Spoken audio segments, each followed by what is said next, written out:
Genetic টেস্টিংটা কি বা pre genetic testing যেটা আমরা বলছি ওটা কি, মানে আপনারা কেমন করে করেন? আমাদের ল্যাবের কাজ এটা হলো যে আমি সেলস কেটে পাঠাবো, আমার ভ্রূণ থেকে কিছু সেলস কেটে আমি পাঠাবো।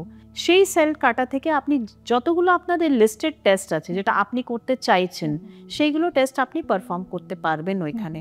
Requirement of biopsy it's always from the clinician side. আমরা শুধু প্র্যাকটিক্যালি এমব্রায়োস থেকে একটা পোর্শন কেটে আপনার টেস্টের জন্য পাঠাচ্ছি।